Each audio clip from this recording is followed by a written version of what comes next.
Central Hidroeléctrica Mazar cumple 3 días sin operar su capacidad de 170 megavatios por los niveles bajos de agua en el embalse.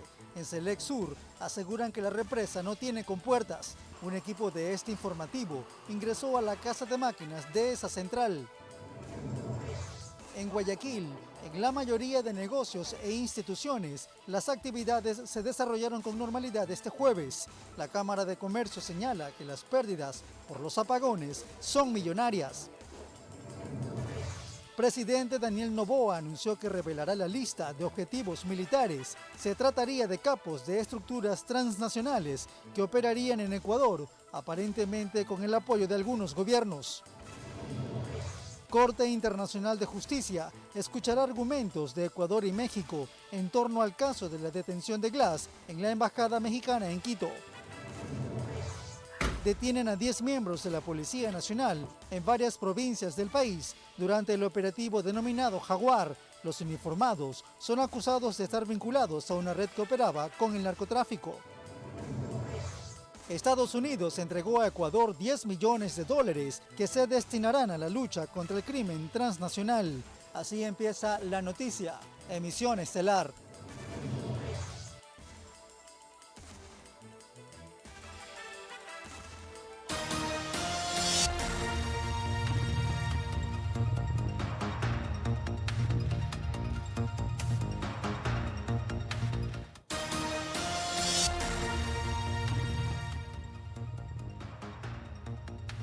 Queridos televidentes de todo el país, buenas noches y bienvenidos. Tenemos noticias de última hora. Se reporta un ataque de Israel a Irak, Irán y Siria. Tendremos la ampliación de esta noticia más adelante. También queremos contarles que tras los apagones que se registran en el país, un equipo de este informativo ingresó a la casa de máquinas de la Central Hidroeléctrica Mazar. Charlie Pisa más adelante tendrá los detalles de este acontecimiento. Por ahora vamos con temas relacionados. Habitantes de diferentes sectores de Guayaquil reportan cortes de energía eléctrica que se han prolongado por más de 12 horas. Sumado a esto, denuncian desabastecimiento de agua potable. Jorge Salazar visitó varios de estos lugares. No hay luz, apago, prendo, no hay luz. Miren que aquí necesito para el calor, los solazos, necesito vela para alumbrarme y mis platos que siguen estando sucios, sigo estando sin agua, todo tengo sucio, no puedo cocinar, abro, cierro, abro. Desde hace 3 días, esta es la nueva normalidad de Karen Sucre, habitante de la cooperativa Colinas de la Florida, en el noroeste de Guayaquil. Viene padeciendo la ausencia de servicios básicos y el incremento de sus gastos. ¿Qué problemas le causa esto? Tengo dañado un aire, tengo la nevera, ahí hace muchos cortocircuitos. La suspensión del fluido eléctrico en el sector se da en 2 partes y dura alrededor de 10 horas. Durante este lapso, aseguran que tampoco tienen agua. Mientras que en la ciudadela Colinas del Sol, en el kilómetro 12 de vía a Daule, las desconexiones eléctricas no son algo nuevo. Sin embargo, el problema, aseguran, se agravó en los últimos días. Tenemos 3 meses con ese inconveniente, donde la luz se nos va por hartísimas horas, 12, 15, 17 horas. ¿Qué problemas o qué consecuencias dejan estos cortes de energía eléctrica? A mí en lo personal ya se me dañó la nevera y boté muchas cosas que tenía en el congelador. Mencionan que la situación obedece a la falta de transformadores en la urbanización, pues los que existen no estarían abasteciendo. La solución sería que van a hacer una redistribución de las 78 casas para colocar un transformador por lo menos cada 25 casas, que ese es el promedio. Los habitantes de Mapasingue Este también reportan estar durante gran parte del día sin agua y sin luz. Informó Jorge Salazar. En Guayaquil, en la mayoría de negocios e instituciones, las actividades se desarrollaron con normalidad este jueves. Veamos.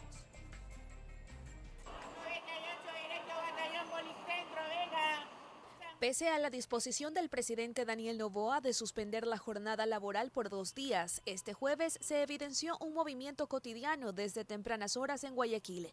Por ejemplo, en la terminal terrestre trabajaron con normalidad. Por ahora sí, no hay ningún problema. No, nada, no nos han dado ninguna disposición, nada por el estilo. Asimismo, en zonas bancarias como La Alborada, las agencias abrieron sus puertas y los demás negocios, ya sea de comida u otros servicios, tampoco paralizaron actividades. Sí van a abrir, pero yo pensaba que no iban a atender, porque a mí dicen no vayas allá porque no te van a atender, pero aquí dice que a las 9 abren. ¿Todo está abierto, funcionando normalmente? Normalmente sí, pensé que no, pero nadie puede paralizar las cosas, ¿no? O sea, no por el presidente, sino por el trabajo de uno. Por otra parte, en la avenida Francisco de Orellana, donde se ubican 2 centros comerciales, paseos, entre otras sucursales, hubo flujo de personas. Es que muchos buscan estos espacios cuando se va la energía en sus casas. Es otra forma de adaptarse. Cuando no tengo energía me voy a los cyber, por ejemplo, Cyber Café o si no a un coworking. Todos nos adaptamos a la situación de cada vez que el país está fregado. Y los horarios de la gente en la noche muriéndose de calor, toca aguantar hasta que a ver qué pasa más adelante. Mientras que en el centro de la urbe, instituciones como el Registro Civil y BIES también estaban funcionando, informó Adriana Peralta. Representantes de los gremios productivos lamentan que nuevamente el país atraviese por una fuerte crisis que afecta directamente al bolsillo de cada ecuatoriano. El comité empresarial resaltó que en ventas por cada hora de apagón, Ecuador pierde 20 millones de dólares. El Comité Empresarial Ecuatoriano ya hizo sus cálculos del efecto que tendrá para la economía del sector productivo los racionamientos eléctricos. Las ventas en abril pues, se proyectaban en 15.000 millones de dólares a nivel nacional. Diariamente se estiman 550 millones de dólares en ventas cada día. Entonces se podría hacer un cálculo, una estimación y se puede hablar de pérdida en ventas de 20 millones de dólares que se darían, digamos, por cada hora de apagón. Por eso dejar de laborar para los productores, distribuidores, importadores, exportadores y comerciantes en general no es una opción. Por ello, buscan alternativas. Hay que seguir generando empleo. Entonces, definitivamente suspender una jornada pues es un golpe y definitivamente no es lo que necesita nuestro país. Cada empresa está buscando la manera de ajustarse y de poder sobrellevar esta situación, porque no todos los sectores funcionan de la misma manera. A algunas industrias les conviene mejor que no hayan tantos cortes, sino que menos cortes alargados. A otros sectores les conviene de otra manera. Entonces hay que buscar cuál es ese mecanismo para que el impacto sea lo menor posible. Por ahora mantienen reuniones con las autoridades gubernamentales con el fin de que los problemas provocados desde el sector público no hagan quebrar a las empresas y emprendimientos que invierten su plata en el sector privado. Sí, lo que pasa es que quejarse no nos sirve de mucho, lo que queremos es solucionar las cosas. Por eso nuestra postura en estos momentos es ayudar. Sabemos que hay un problema y lo que estamos exigiendo es lo necesario para resolver el problema de la mejor manera. Y lo que queremos es que haya esa claridad, que haya esa fluidez en la información, que haya esa programación para que el sector productivo no sufra y así no sufra pues, la economía y no sufra la ciudadanía. Informó Maite Morán. El presidente de Colombia, Gustavo Petro, decretó que este viernes 19 de abril se suspendan las actividades laborales en el vecino país. El objetivo es reducir el consumo de agua y energía eléctrica debido a que algunos embalses están en los niveles más bajos de toda su historia. Los efectos del fenómeno El Niño en Colombia son similares a los de Ecuador. La falta de lluvias y altas temperaturas han llevado a los embalses a una situación crítica. El próximo 30 de abril y 1 de mayo, la Corte Internacional de Justicia de La Haya escuchará los argumentos sobre las medidas cautelares a México y Ecuador en el marco de las tensiones diplomáticas tras la invasión a la embajada en Quito. La incursión a la Embajada Mexicana en Quito, la Corte Internacional de Justicia anunció ya las fechas donde escucharán los argumentos, tanto de Ecuador como de México. Serán 2 días. El 30 de abril, la Corte escuchará los argumentos orales de México y al día siguiente, el 1 de mayo, Será el turno para Ecuador. Esto es lo que tenemos. Todavía no es que tenemos la audiencia de la demanda de México en la Corte Internacional de Justicia. Esto simplemente es la audiencia para las medidas cautelares. Hay que tomar en cuenta que estas audiencias no significan ni siquiera el inicio de un procedimiento legal sobre la demanda que anticipó México a Ecuador. Más bien solo servirán de precedentes. La Corte Internacional de Justicia de La Haya primero se hizo competente al caso. Eso quiere decir que acepta el caso. Y ahora lo que hace es justamente recibir esta audiencia de medidas cautelares que solicita México.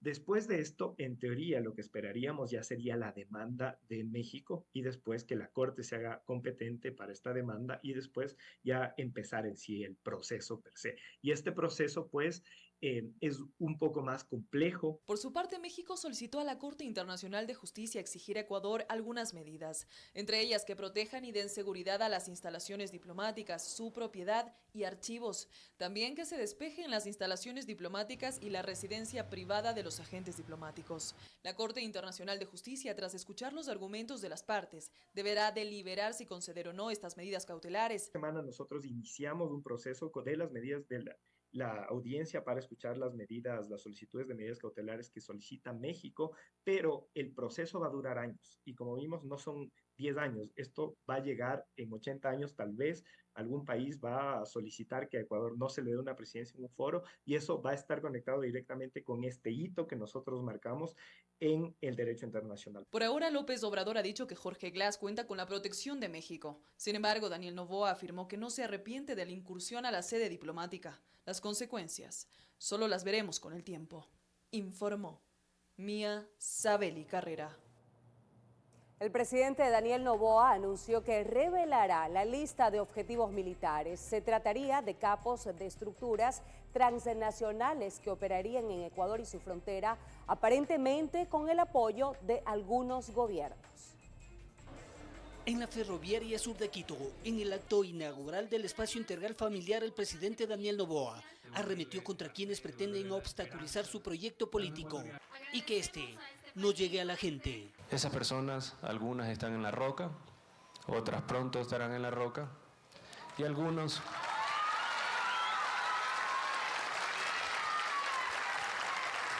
otros prófugos y otros están siendo severamente investigados. Noboa los responsabiliza de ser los causantes del boicot en la distribución eléctrica. Porque no hay nada más miserable que en la semana de una fiesta democrática como es esta semana para la consulta popular se quiera apagar la vida, se quiera apagar la electricidad de una nación y se quiera afectar a los más pobres, especialmente a los más necesitados. Hoy mismo se conocerá también de las personas que estuvieron involucradas en los cortes de luz. Ya tenemos a las personas investigadas y algunas se las agarrará para interrogación, así mismo declaraciones.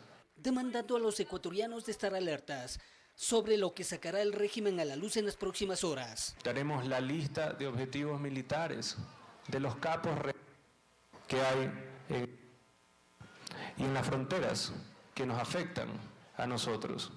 Nadie ha tenido la valentía de decir sus nombres ni su ubicación, sino que se han enfocado en capos menores y echarle la culpa a todo a capos menores. Pero las estructuras son muy grandes y son muy fuertes y son transnacionales. Y se puede ver y que inclusive hay gobiernos que ayudan y cooperan con estas estructuras criminales transnacionales. Y es lo que convocó un gabinete de emergencia en tema de seguridad, informó Héctor Romero. 10 miembros de la Policía Nacional fueron detenidos en medio de un mega operativo desarrollado la madrugada de este jueves en varias provincias del país. Están acusados de colaborar con grupos narcodelictivos a cambio de altas cantidades de dinero. 7 de los uniformados estaban en servicio activo y los otros 3 ya forman parte del servicio pasivo. También se detuvo a 4 civiles, en total 14 aprehendidos. La investigación parte desde el año 2022 luego del robo de casi 3 toneladas de droga desde las bodegas de la Secretaría de Drogas en la provincia de Napo. A partir de este suceso se deriva una investigación exhaustiva que empieza a involucrar a miembros de la institución uniformada. Es allí cuando notan que existían ingresos injustificados por parte de algunos elementos. Por ejemplo, un cabo segundo era dueño de una mansión en una urbanización exclusiva en el cantón San Borondón. Esta estructura, encabezada por Daniel Mora Azanza, tiene como objetivo reclutar a policías en servicio activo y pasivo, de servidores que trabajaban en el área de criminalística, que eran los encargados de entregar certificados falsos de porte de armas para policías que ya estaban en servicio pasivo. Tenemos también policías de antinarcóticos que eran los dedicados a dar información acerca de los operativos que realizaba la Policía Nacional. Y también tenemos servidores policiales que pertenecerían al CRAG, cuya función era no realizar los registros de los contenedores. Es así que esta investigación les tomó tiempo unir cabos, evitando que exista fuga de información. Así es como se llegó a esta gran operación que incluyó varias provincias como Esmeraldas, Manabí, Azuay, Loja, El Oro, Guayas y Pichincha. El despliegue se desarrolló durante la madrugada de este jueves 18 de abril. Determinando que esta estructura estaría conformada por estos ciudadanos, todos de nacionalidad ecuatoriana, entre civiles y servidores policiales en servicio activo y pasivo. Varios de los agentes investigados se encontraban en sus domicilios en ciudadelas privadas. En su poder se les encontró altas cantidades de dinero en efectivo, que en total suman $750.000. En el domicilio ejecutado en Santo Domingo, en uno de los servidores policiales de nombre Freddy Javier, encontraron un monto aproximado de $160.000.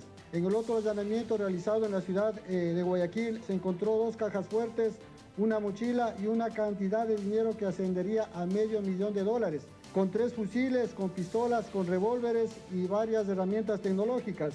En la ciudad de Machala también se encontró un vehículo de alta gama, también de posesión de unos servidores policiales, con una cantidad aproximada de $90.000.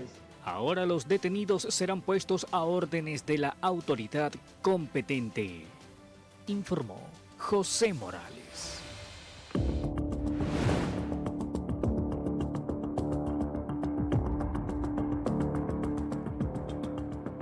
Las unidades de generación de la central hidroeléctrica Mazar cumplieron 3 días sin operar su capacidad de 170 megavatios por los niveles bajos de agua en el embalse.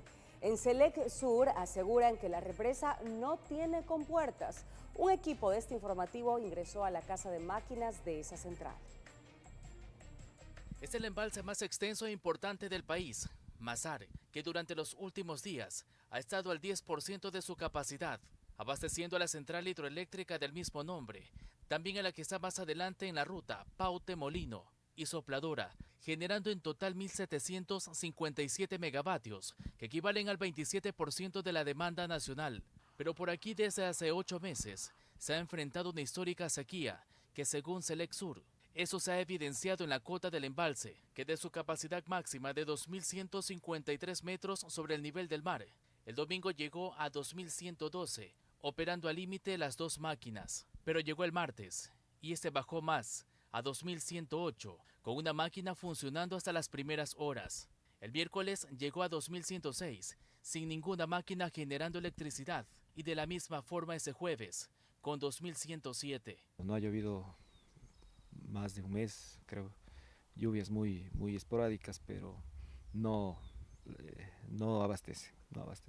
Son crecidas temporales de los ríos, pero eso no nos ayuda. Lo que ustedes observan es la casa de máquinas de la central hidroeléctrica Mazar, que tiene una capacidad de 170 megavatios, y esta es una de las 2 unidades de generación que no han sido encendidas desde la tarde del pasado martes debido a los niveles bajos del caudal del embalse.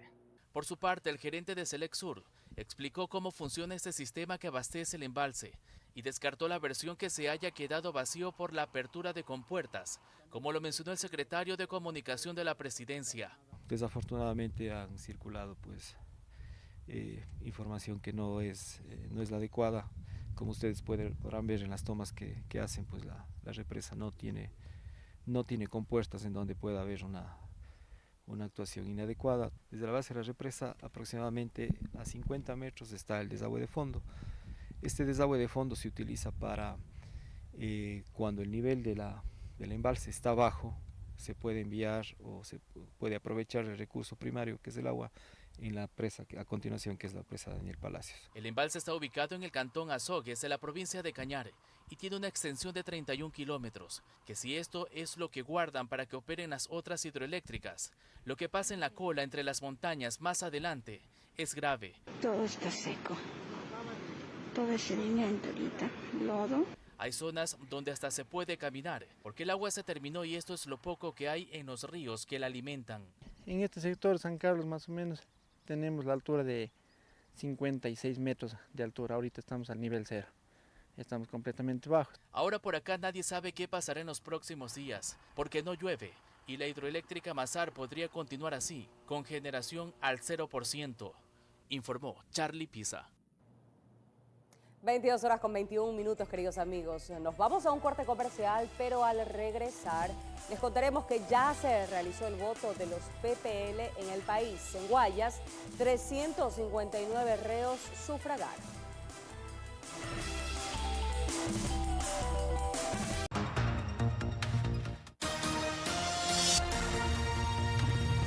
Israel llevó a cabo un ataque contra Irán en represalia por la ofensiva con misiles balísticos y drones que Teherán lanzó el sábado pasado, de acuerdo con un funcionario estadounidense, quien además aclaró que el objetivo no es nuclear.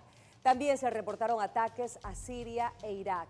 Las autoridades iraníes suspendieron los vuelos en al menos 3 ciudades, entre ellas Teherán, después de que se escuchasen fuertes explosiones en el centro del país. El primer ministro de Israel, Benjamín Netanyahu, había advertido que su país respondería al ataque sufrido el sábado por parte de Irán, quien atacó suelo israelí con una andanada de más de 300 drones y misiles no tripulados.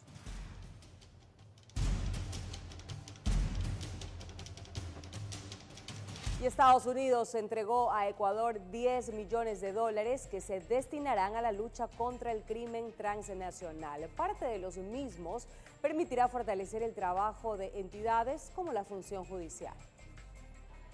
El esfuerzo que realiza el gobierno nacional para enfrentar al crimen organizado transnacional se ve reflejado con la entrega de $10 millones que llegan desde los Estados Unidos. Y nuestro compromiso inquebrantable de apoyar a las instituciones ecuatorianas en su lucha contra el narcotráfico, la corrupción, el lavado de dinero y otros crímenes transnacionales que amenazan la seguridad de nuestro hemisferio. La contribución se concretó gracias a lo acordado en la reunión de diálogo ampliado bilateral, desarrollada a mediados del pasado mes de marzo. Esto servirá para fortalecer las capacidades nacionales, beneficiando principalmente a las Fuerzas Armadas, el Ministerio del Interior, la Policía Nacional, la Fiscalía General del Estado, el Consejo de la Judicatura, la Unidad de Análisis Financiero y Económico OAFE y la Corte Nacional de Justicia. La firma del Acuerdo de Cooperación en Seguridad refleja las buenas relaciones que mantienen los dos países. Reiteramos la imperiosa necesidad de intensificar las actividades de colaboración en este ámbito, con el objetivo de erradicar el crimen organizado transnacional y desmantelar las redes económicas ilícitas que lo sustentan. Solo a través de una cooperación estrecha y estratégica podremos proteger a nuestros ciudadanos, salvaguardar nuestras sociedades y construir un futuro más seguro y próspero para todos. Recordar que también en julio del 2023 se concretó el memorando para la colaboración mutua en materia de defensa, informó Héctor Romero. Este jueves, 18 de abril, se cumplió con el voto de los privados de libertad. Delegados de las juntas receptoras y miembros de la fuerza pública acudieron hasta el complejo. Veamos. Con una breve ceremonia de apertura desde el Salón de la Democracia, se dio inicio a este proceso dirigido en su primer día a las personas privadas de la libertad. el requisito, no tener la sentencia condenatoria, presentar su cédula de identidad, que previamente se ha hecho el registro del caso. En los 5 centros de privación de libertad ubicados en el norte de Guayaquil se registró un total de 2.587 electores, pero de ese número solo 359 podrían ejercer su derecho al voto. Esto se debe a que no todos cuentan con el único documento válido para este trámite. Sí, tienen que tener y contar con su cédula, ya de eso se ha coordinado con el registro civil y se han encargado de proveerlos a aquellos que no la tienen, insisto, siempre y cuando no tengan la sentencia condenatoria conforme lo establece la ley. Una vez culminado el proceso, alrededor de las 17 horas, las urnas regresaron hasta la delegación provincial a espera de culminar el resto del calendario y que se proceda con el conteo al término de la jornada de este domingo 21 de abril. Para garantizar el voto de todas estas personas privadas de libertad condenatoria sin sentencia ejecutoriada. Informó José Morales. El presidente de la República, Daniel Noboa, lideró un conversatorio con jóvenes guayacenses a quienes intentó convencer de votar a favor del sí en el referéndum y la consulta popular, aduciendo que de ello depende no solo la reducción de la violencia, sino de los siguientes 20 años que se realizarán. Revisemos la siguiente información. Daniel Noboa tiene claro que el 40% de los ecuatorianos están entre los 14 y 34 años de edad. Se ha especializado en saber qué decir y cómo hacerlo para convencer a este grupo poblacional. Prueba de ello es que bajo su respaldo está sentado en el sillón presidencial. Por ello, una vez más, apela a su sensibilidad y anhelos de superación para lograr el apoyo en el referéndum y la consulta popular de este domingo. No vamos a decir que eso, ya voto sí, el día siguiente, todo está bien. No, pero va a ayudar al gobierno a combatir a estos grupos narcotraficantes. También en el trabajo por horas le va a dar oportunidades a la programación en el Ecuador de salir adelante y a las pequeñas y medianas empresas a poder crecer. La extradición le va a dar por fin miedo a los criminales, especialmente los grupos transnacionales, de cometer crímenes aquí. Aprovechó el conversatorio para repasar las otras preguntas y explicarles por qué las respuestas. La pregunta específica de las judicaturas. Yo mismo he sido víctima y estoy seguro que aquí un Pocotón saca un habeas corpus o una acción de protección y sueltan al criminal que capaz lo atropelló. Tiene que haber judicaturas específicas con jueces con un conocimiento mayor en el área constitucional. ¿Para qué no pase eso? Eso es injusticia, eso es impunidad. Una de las preguntas que más inquieta a los votantes, sin duda, es la que propone el trabajo por horas. Por ello, el primer mandatario dedicó parte de su tiempo para explicar que busca impulsar cambios generacionales en lo académico y laboral. Solo el 30% de los estudiantes egresados de universidades públicas obtienen un empleo en los primeros 9 meses después de graduarse. Si nosotros cambiamos el sistema para que el indicador clave sea la empleabilidad y veamos lo que el mundo verdaderamente necesita, ahí vamos a tener una calidad asegurada, una empleabilidad asegurada y nuestros jóvenes van a tener un chance real de salir adelante. En este marco, Noboa evitó referirse a los problemas y soluciones a los cortes energéticos, denuncias por sabotaje y traición a la patria, pero tampoco ningún joven se lo preguntó. Informó Maite Morán. Con esta consulta popular que impulsa el gobierno de Daniel Noboa, ya son 13 veces que los ecuatorianos han sido convocados a las urnas a través de este mecanismo democrático desde 1978. Pero ¿son las consultas populares un termómetro de aprobación del presidente de turno? Adriana Peralta consultó a 2 analistas. No es breve la historia sobre la consulta popular en Ecuador. Desde 1978 se ha utilizado esta herramienta democrática. En ese año surgió una nueva carta política y dentro de las consultas más recordadas está la de León Febres Cordero en 1986, que entre otros asuntos preguntó sobre la participación de independientes no afiliados como candidatos y perdió. Pero en el 94 Sixto Durán Ballén la replicó y ganó. No así en el 95 cuando planteó la privatización de la seguridad social. En 1997, por una necesidad política, el presidente interino Fabián Alarcón convocó a referendo para ratificar el cese de funciones de Abdalá Bucaram, su designación como mandatario y que el Congreso reformara la Constitución. Alfredo Palacio no fue ajeno a la consulta y en el 2006 preguntó si se quería aumentar el presupuesto para la salud. Con un resultado favorable, Rafael Correa convocó 4 veces a consulta y referendo, la primera para la Asamblea Constituyente. Sin embargo, su popularidad disminuyó y en las restantes no tuvo amplia votación. Y ahí Rafael Correa entendió una cosa. Las consultas populares, incluso para alguien popular, valga la redundancia, pueden ser peligrosas. Con relaciones rotas con el correísmo, la pregunta gancho de Moreno en el 2018 fue el impedimento de la reelección indefinida. Ahí todas fueron aprobadas por la mayoría de ecuatorianos, mientras que Lasso sufrió un revés en su consulta de febrero del 2023.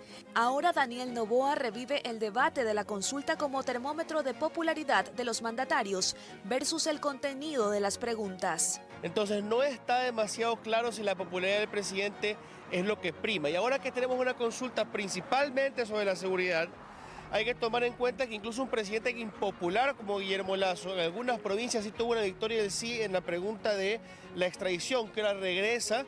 Pero el constitucionalista y columnista Rafael Ollarte puntualiza las preguntas que serían más importantes para el gobierno. Son las B, C, D y E: extradición, jueces constitucionales, arbitraje internacional, contrato fijo y por hora. Esas son las 4 importantes. Y que no solo una derrota dejaría un mensaje para el análisis. Moreno salió victorioso en el 2018 y sin embargo su capital político se desvaneció rápidamente después de eso. La victoria en la consulta no lo es todo y puede hacer que incluso la gente exija más. Te diga, te hemos empoderado, hemos cambiado las leyes, dame resultados. Y eso puede ser difícil para el gobierno en un año electoral. Informó Adriana Peralta.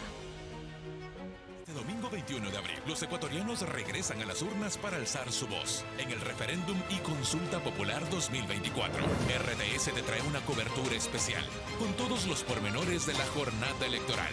En La Noticia, con 2 emisiones, 13 y 20 horas. RTS, siempre informando. Por iniciativa de la vocal Solanda Goyes. Evaluar a cerca de 18.000 funcionarios judiciales de los diferentes niveles que contengan pruebas donde se determine la eficiencia y gestión del personal evaluado, así como la confianza, honestidad, requisitos indispensables para el cargo, son parte del proyecto presentado por la vocal Solanda Goyes ante el Pleno del Consejo de la Judicatura para establecer transparencia y probidad en la administración de justicia. La evaluación es un mecanismo de reconocer a los buenos funcionarios. La función judicial también tiene buenos jueces, buenos secretarios, buenos ayudantes judiciales, que son los que deben ser el ejemplo y el referente de la gestión judicial. A criterio del expresidente de la Judicatura, Germánico Maya, la evaluación a los funcionarios debe tener criterios claros. Además, debe ser realizado por una instancia independiente que no involucre conflicto de intereses. Cuando se habla de una evaluación, buscamos básicamente que el evaluador sea capacitado, tenga objetividad e imparcialidad.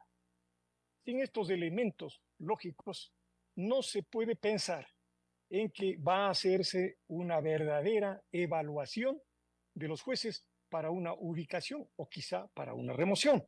Las últimas actuaciones de la Fiscalía, donde se ha determinado el comportamiento deshonesto y falto de ética, ha dejado en evidencia las falencias de la idoneidad de varios funcionarios. Por falta de revisión de los estándares de probidad, de calidad y de productividad de los operadores de justicia, pues nos ha conducido a un letargo del sistema judicial, pero también a los lamentables casos que conocemos públicamente que están involucrados en casos penales como son Metástasis, Purga, Plaga.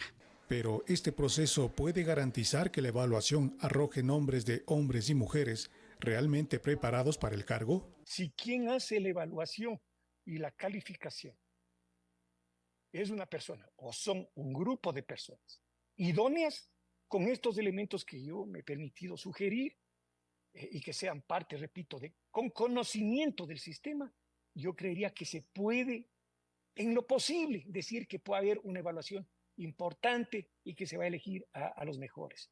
La propuesta de Goye sugiere además que se hagan evaluaciones periódicas con análisis de incrementos de patrimonios, lo que determinaría si funcionarios habrían sido seducidos por la corrupción. Informó Miguel Ángel Bedoya. Han pasado 11 meses desde la posesión de las nuevas autoridades seccionales tras el proceso electoral del año 2023.